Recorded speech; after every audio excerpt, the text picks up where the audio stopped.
लेकिन याद रखें, कोई भी संकल्प बिना धन के, बिना अर्थ के पूरा नहीं होता। दान देने वाले बहुत होते हैं, सेवा करने वाले भी बहुत होते हैं। एक होती है सेवा स्वार्थ से की गई, एक होती है निस्वार्थ से। अब आप यहाँ हॉल में बैठे हैं, पंखे चल रहे हैं। एक बार हम भी कार्यक्रम में बैठे थे, शोक सभा थी। एक व्यक्ति उठते, बार बार बटन ऑफ कर देते, एक पंखा बंद हो जाता। दूसरा उठता, फिर पंखे का बटन ऑन करके चला देता। वो फिर उठते, फिर पंखे का बटन बंद कर देते। फिर उठा, पंखे को ऑन किया, वो फिर उठा, फिर पंखे का बटन बंद कर दिया। लोगों ने पूछा, भाई साहब क्या आपको गर्मी नहीं लगती? आप बार बार पंखा बंद कर देते हैं।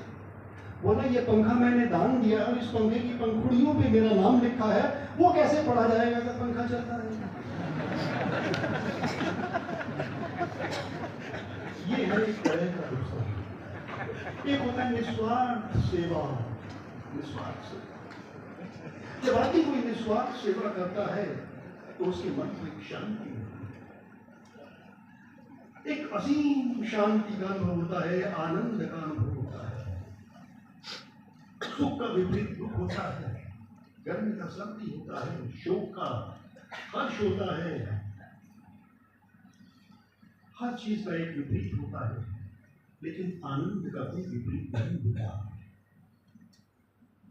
आनंद की अनुभूति ही अलग होती है। आप निस्वार्थ सेवा यहाँ करते हैं तो आपको भीतर एक आनंद की अनुभूति अवश्य होती है।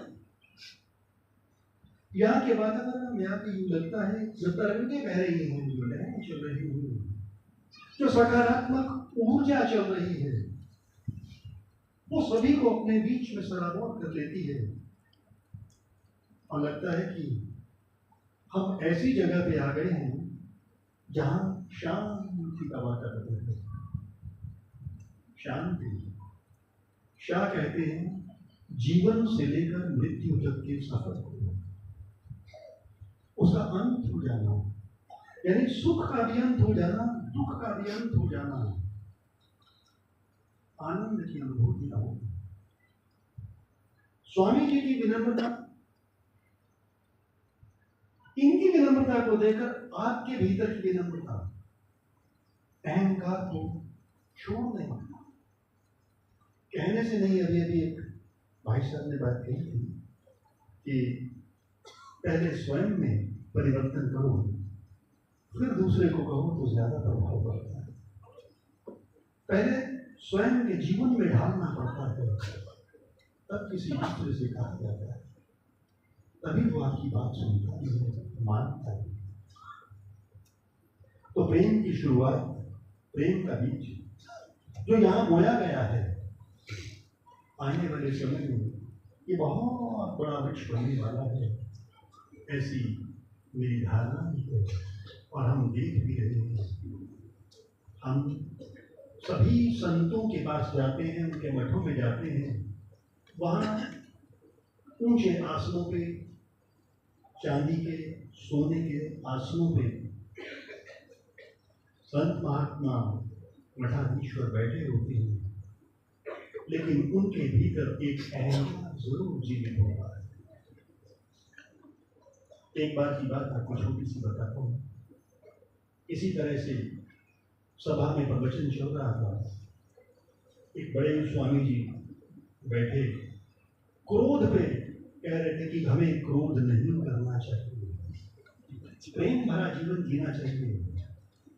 एक बच्चा, जैसे आपके यहाँ सुंदर साथी छोटे छोटे बच्चों को सीख रहे हैं गुरुकुल में, वो सबको पानी पिलाते गर्मी में, ट्रे में गिलास लेके। अब पानी पिलाते पिलाते अचानक उसका दरी में पैर अटका और पानी गिर गया, ट्रे उसके हाथ से गिर गया। तभी वो संत मंच से चिल्लाए, क्या है, निकालो इसको बाहर, इतना भी नहीं पता चलता इसको, सीधा चल नहीं सकता, निकालो इसको बाहर। यानी क्रोध के बारे में आप कह रहे हैं कि इसे प्रेम से जीत लो।